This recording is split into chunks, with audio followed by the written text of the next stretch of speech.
En el nombre del Padre, del Hijo y del Espíritu Santo. Amén. Queridos hermanos, estamos en el domingo 18, después de Pentecostés, y una vez más hace referencia la liturgia de la Santa Misa a la segunda venida de nuestro Señor Jesucristo, y como de costumbre lo hace a través de una de las epístolas de San Pablo. En esta oportunidad es la primera epístola dirigida a los Corintios. Y es que en la Sagrada Escritura ya lo había afirmado precisamente San Pedro, de que San Pablo hablaría de estos temas. Dice San Pedro que Él os encuentra en paz, es decir, que nuestro Señor Jesucristo en el día de su venida nos encuentre en estado de gracia, que es el estado que nos da la paz, y que la aparente espera de ese día tan ansiado, sigue explicando San Pedro en su segunda epístola, es para salvación. Es decir, el día que viene nuestro Señor Jesucristo es para salvación de aquellos que lo aman, de aquellos que lo esperan ciertamente.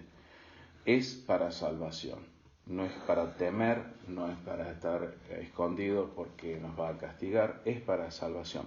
Y continúa San Pedro indicando además que igualmente así lo escribió San Pablo. Y aquí es cuando San Pedro se dirige a San Pablo y, digamos así, lo alaba por haber escrito sobre este tema, como que él habla de esto mismo en todas sus epístolas, dice San Pedro de San Pablo. Y esto lo decimos para, sobre todo, recalcar el tema de la segunda venida de nuestro Señor Jesucristo. No es un tema que está, por así decir, a la ligera o a la pasada en las Sagradas Escrituras, está en todas las epístolas de San Pablo. Como que él habla de esto mismo en todas sus epístolas. San Pablo habla de este tema de la parusía de nuestro Señor Jesucristo en todas sus epístolas, y esto lo dice el mismísimo San Pedro en su segunda epístola. De manera que nada nos falta de la gracia de Dios, dice San Pablo hoy hablándole a los Corintios, a nosotros que estamos esperando la manifestación de nuestro Señor Jesucristo. Es decir, a los que estamos esperando su parusía, a los que estamos esperando que venga nuestro Señor Jesucristo a salvarnos, a recomponer el mundo, por así decir. Nada nos falta de la gracia de Dios. Dios continuamente nos está dando su gracia en vistas a este gran evento que va a suceder en la humanidad, que es la segunda venida de nuestro Señor Jesucristo, y nosotros que lo esperamos, así como lo esperaban ya en tiempos de los Corintios, porque San Pablo les está escribiendo a los Corintios, pero ciertamente también nos escribe a nosotros hoy. El cual, continúa San Pablo, es decir, refiriéndose a nuestro Señor Jesucristo, nos hará firmes hasta el fin. Fíjense qué hermosa esta expresión, para darnos fuerzas, para darnos esperanza, para darnos aliento en medio de todas las tribulaciones. Nos hará firmes hasta el fin, para que seamos hallados irreprensibles, es decir, en estado de gracia, en paz, como dijo San Pedro, en el día del advenimiento de nuestro Señor Jesucristo. Precioso saludo que le hace, entonces, repito, San Pablo a los Corintios, afirmándonos en la gracia para ser irreprensibles en todo lo que haya que esperar a nuestro Señor Jesucristo en su segunda venida. Por eso, mientras se aproxima nuestro Señor, nosotros aquí estamos en lucha, mantenidos firmes por la gracia de Dios, y la lucha es por mantener firme la fe en Él. Es decir, nos tenemos que mantener firmes en la fe, en la verdadera fe en nuestro Señor Jesucristo. Como San Jerónimo, cuya fiesta la celebramos hace poco, el 30 de septiembre, quien con la espada de su doctrina, esto es una cita que tomo del Martirologio Romano, con la espada de su doctrina dio muerte a muchos monstruos de herejías. San Jerónimo, con la espada de su doctrina, dio muerte a muchos monstruos de herejías, dio muerte a las herejías. Todo católico debe saber distinguir la fuerza que tiene que poner para combatir la herejía o combatir el error en contra del dogma, en contra de la verdad, o las doctrinas en contra del catolicismo, de la verdad. Un dogma es una verdad enseñada por Dios. Hay dogmas que tienen una definición solemne y hay otros que no, pero no por eso deja uno u otro de ser verdad. Los dos últimos dogmas que fueron dados a través de una definición solemne, los dos últimos dogmas que fueron dados en la Iglesia Católica a través de una definición solemne son la Inmaculada Concepción y la Asunción de la Santísima Virgen en cuerpo y alma a los cielos. Pero la tarea de los papas no se limita a dar una definición solemne de vez en cuando, digamos, porque hay una gran distancia en el tiempo entre una definición solemne y otra. No se limita a estas definiciones solemnes, digo. Las definiciones solemnes, en realidad son muy ocasionales en la Iglesia, son algo excepcional. La tarea del Papa no puede limitarse a algo excepcional, ciertamente.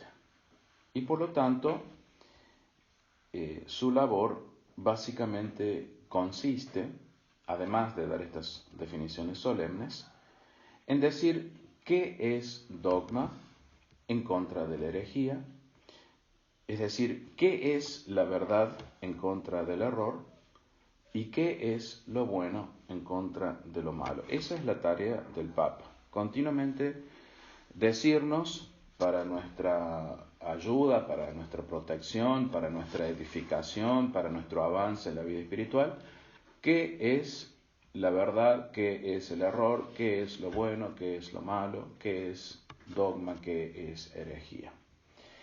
Y la forma más habitual que tiene el Papa para ejercer esta enseñanza o magisterio es la de la carta encíclica. Hay otras formas también, pero no me detengo en esto.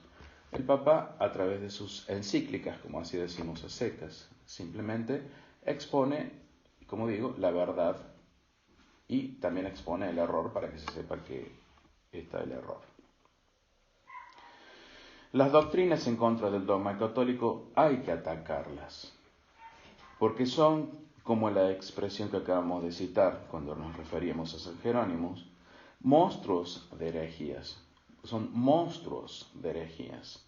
Y mantener tan solo uno de estos monstruos es dejar de ser católicos. Es decir, mantener una herejía, por más mínima que sea, uno deja de ser católico porque la fe ya empieza a dejar de ser la verdadera fe. El sacerdote, por lo tanto, debe destruir, debe manifestar y debe advertir a los fieles todo lo que sea una herejía, porque la herejía destruye la fe católica. Por lo tanto, la pertenencia al catolicismo está condicionada por la fe y es eso lo que uno debe tratar de mantener, tanto sacerdote como fieles, la verdadera fe. La aceptación de todas las verdades que hay que creer, a eso se refiere la verdadera fe, la aceptación de todas las verdades que Dios nos propone que debemos creer y que son llamadas simplemente a secas dogma. Aceptar una herejía daña la fe, aun cuando sea tan solo la mínima de estas herejías. En la historia de la Iglesia hubieron siempre herejías, porque siempre la verdadera fe fue atacada desde sus inicios. Pero una de las primeras y más controvertidas fue la que surgió allá por el siglo III y que se conoce con el nombre de arrianismo, porque viene de Arrio, de un obispo que sostuvo esta herejía, este error.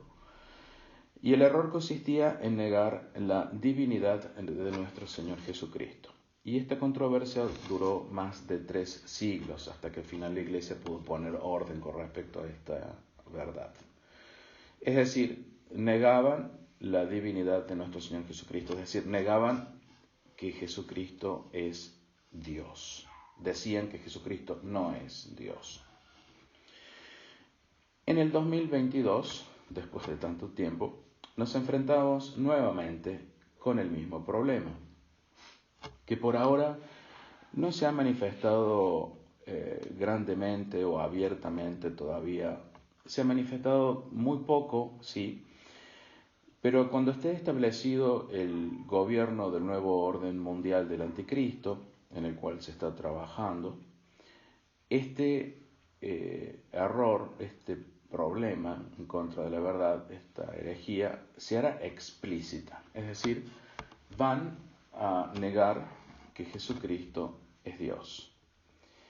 Y esto, si uno se pone desde el punto de vista de ellos, del enemigo, tiene una cierta lógica, porque constituye, decir que Jesucristo es Dios, que es la verdad ciertamente, es la piedra de obstáculo, el obstáculo absoluto más grande que tienen que superar y que tienen que eliminar del medio para borrar, por así decir, de toda la faz de la tierra el mínimo rastro de divinidad de Dios, de Jesucristo. El mínimo rastro, todo rastro de Dios debe ser eliminado de la tierra, me refiero desde el punto de vista de los enemigos.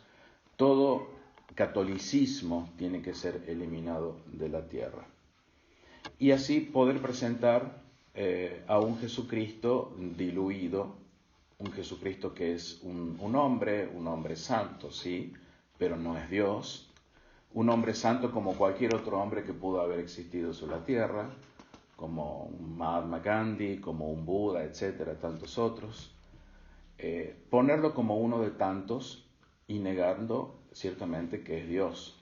Ese es el objetivo, negar que es Dios para ponerlo como uno de tantos, con un objetivo aún mayor, que es eliminar todo rastro de catolicismo, que es la verdadera religión que nos une al verdadero Dios, y ese es el objetivo, ¿no? Eliminar todo lo que sea Dios sobre la tierra. Sin quitar del medio la verdad absoluta que Jesucristo es Dios, no podrán formar la religión de la humanidad del anticristo, que surgirá de una mezcla de todas las religiones falsas. Esta verdad absoluta, que Jesucristo es Dios, les destruye por completo esa quimérica amalgama de credos en donde el hombre es endiosado, es el hombre el que es Dios, el que dispone y maneja su destino aquí en la tierra. ¿Qué es lo que quieren hacer? Por eso me parece muy oportuno el señalar esta herejía del arrianismo, que ya digo viene del siglo III, en el cual se niega que Jesucristo es Dios. Eso está presente hoy en el 2022, es lo que se busca y a dónde se quieren llegar. Y ciertamente que nosotros los católicos debemos saber eso y debemos estar prontos, listos para defender ciertamente la divinidad de nuestro Señor Jesucristo, para no dejarnos engañar, para saber cuál es la verdadera fe. En fin, tiene muchísimas implicancias, pero esto hay que decirlo y hay que hacerle frente. Otra herejía que resurge en nuestros tiempos, y que también ya surgió desde el comienzo de la Iglesia prácticamente, es la del nestorianismo. Otro personaje, Nestorio, y fue condenada esta herejía por el concilio de Éfeso allá por los años 400.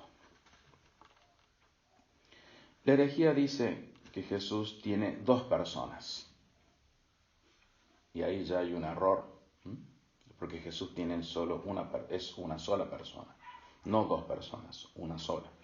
Pero la herejía dice, vuelvo a repetir, que hay 2 personas, una persona que es divina y otra persona que es humana. Y esto es una barbaridad, ciertamente. No puede alguien tener dos personas. Jesús tiene una sola persona divina. Bien. El mantener que hay dos personas, una divina y una humana, derivaba en otro problema o hacia otro problema, y es decir que la Santísima Virgen María no es la Madre de Dios. Al sostener que hay dos personas en Jesucristo, María pasaba a ser, sí, la Madre de Jesús, pero la Madre de la persona humana de Jesús, no de la persona divina de Jesús, como en realidad lo fue y lo es. Por lo tanto, con la herejía del nestorianismo se niega, y se negaba en ese momento, que María es la Madre de Dios. El título de María, de la Madre de Dios, es el título más sublime que se le puede dar a la Virgen, porque de ese título, de esa prerrogativa de María de ser la Madre de Dios, se derivan todas las demás prerrogativas de María. En concreto, en particular, me detengo solamente en la prerrogativa de la Inmaculada Concepción, algo que hoy Bergoglio está negando. Si la Santísima Virgen María es la Inmaculada Concepción, esto es así porque ella es la Madre de Dios. O sea, primero es Madre de Dios, en el orden, digamos, intencional de las cosas, y después es Inmaculada Concepción, ¿no? Es Inmaculada Concepción para poder ser Madre de Dios. Eso está en el plan de Dios, ciertamente. Y hoy Bergoglio, como dije, se empeña en negar el dogma de la Inmaculada Concepción, es decir que María no fue siempre inmaculada, que en algún momento de la existencia no fue virgen y que tuvo que, que no fue santa, que tuvo que hacerse santa, con lo cual está implícitamente negando que María es Madre de Dios, porque la Madre de Dios no podría haber sido en algún momento no santa. Y de esa manera nos está proponiendo nuevamente en el 2022 la herejía nestoriana de las dos personas de Jesús. Porque si María no es Madre de Dios, simplemente es la Madre de Jesús como hombre, me está diciendo que en Jesús hay dos personas, una divina y otra humana que es hombre. Y esa es una herejía ya condenada en la Iglesia Católica. Y me está diciendo claramente que Bergoglio no es católico. Además de estas, hoy también sufrimos el ataque de una de las principales herejías de los protestantes, que coincide precisamente con la herejía que presenta la falsa Iglesia moderna del Vaticano II. Lutero y todos los demás protestantes sostienen que la misa, la Santa Misa, no es el sacrificio de la cruz. Como vemos aquí tenemos la cruz en el medio porque la Santa Misa es la renovación de ese sacrificio de la Santa Cruz aquí y ahora, en este lugar y en este momento. Sino que es, dicen, la Santa Misa, la Santa Cena. Eso es lo que mantienen los protestantes. Y esto mismo lo mantiene el Vaticano II. A partir del Vaticano II el concepto de misa cambió. La misa ya no es el sacrificio de la cruz, sino que es la Santa Cena, es decir, el recordatorio de ese momento último que pasa Jesús con sus amigos, como una despedida, digamos, y es como si hoy en cada misa nosotros recordáramos ese momento tan agradable, podríamos decir, tan de amistad en el cual Jesús se despide de sus amigos, y como si festejáramos también, podríamos decir, un cumpleaños. La verdad es que la Santa Misa no es la Cena del Señor, como mantienen los protestantes y como mantiene el Vaticano II, sino el sacrificio de la cruz. La falsa Iglesia modernista, herética y sincretista del Vaticano II ha destruido el catolicismo, insertando estas herejías nuevamente, y es hoy el antecedente directo de la nueva religión mundial del anticristo que se está gestando y al cual el anticristo nos va a pedir que nos adhiramos. El católico debe, en consecuencia, proteger su fe. Hay que proteger la fe, hay que luchar por ella, de los 1000 intentos que se hacen por robarnos a Jesucristo. Por eso, una vez más, insistimos, en estos tiempos, cuando vuelva, ¿hallará fe sobre la tierra? Es la pregunta que hace siempre Jesucristo, ¿no?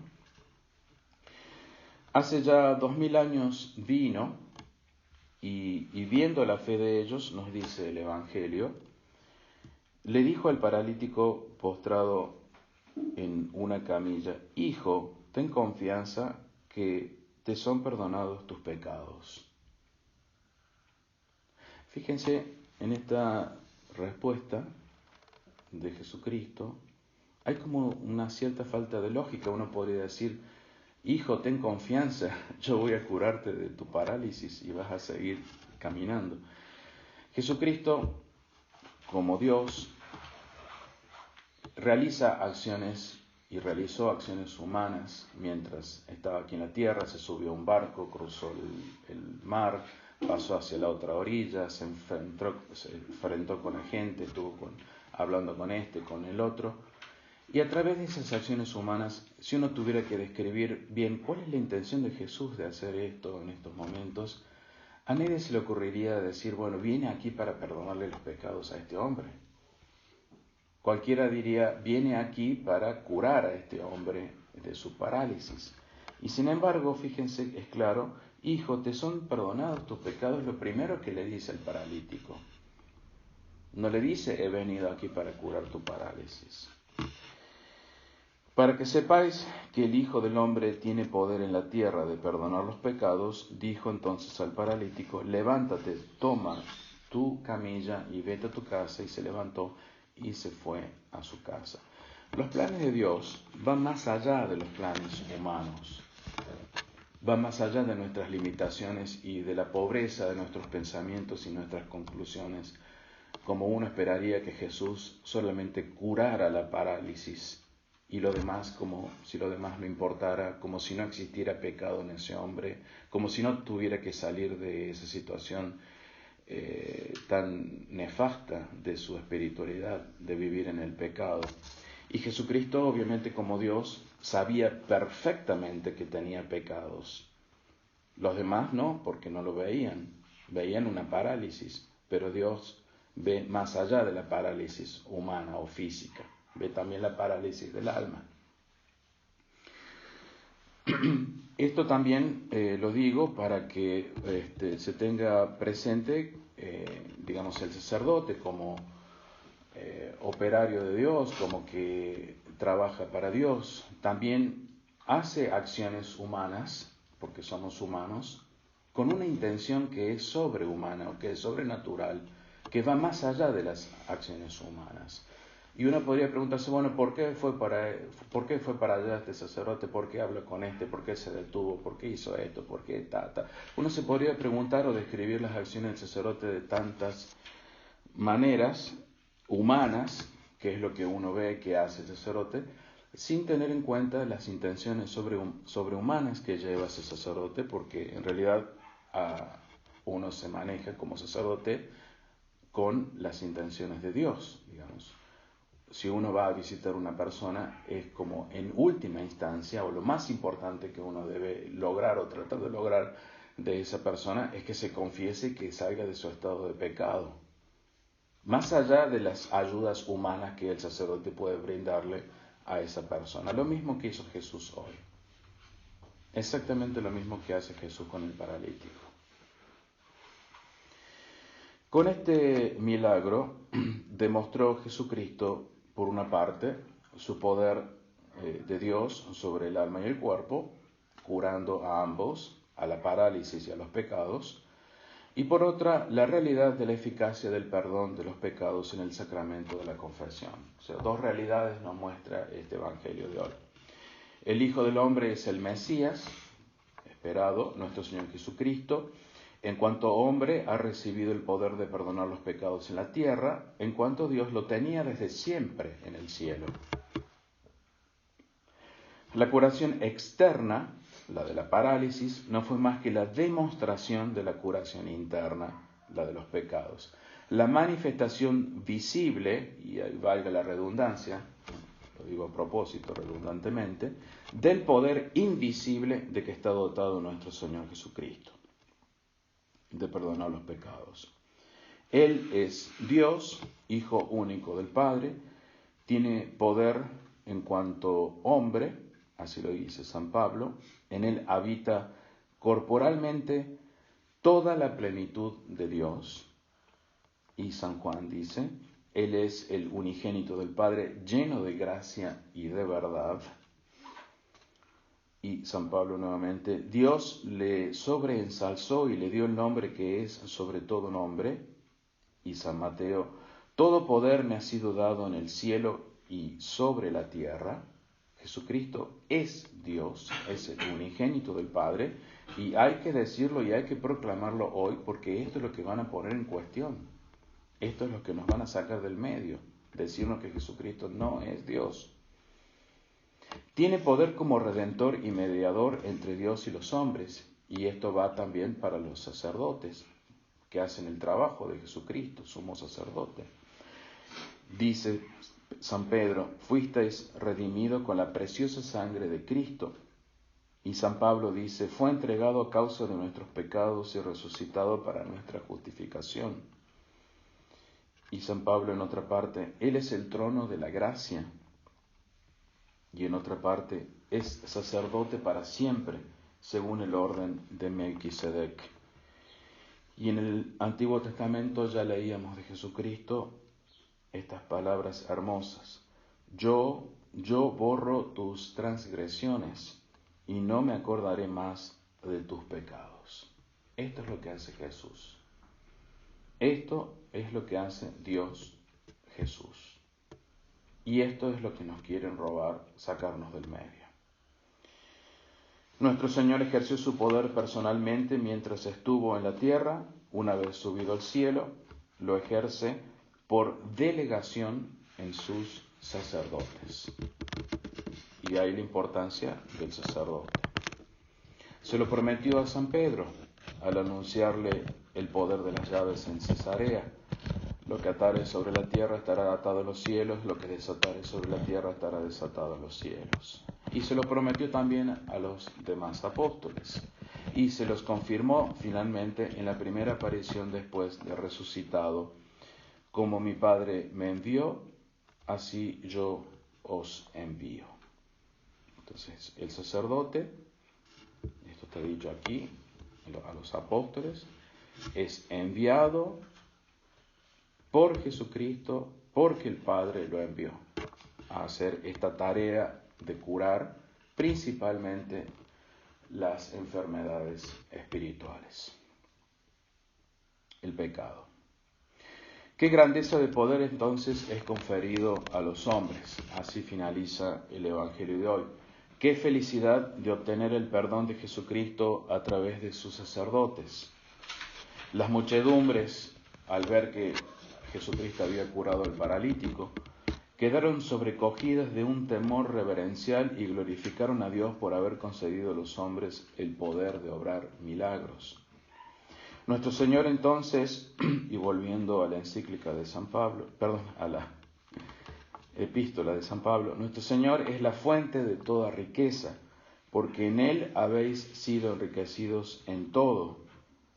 Y nosotros hemos sido enriquecidos con esa fuente. Nosotros tenemos esa fuente que es Jesucristo, fuente de toda riqueza.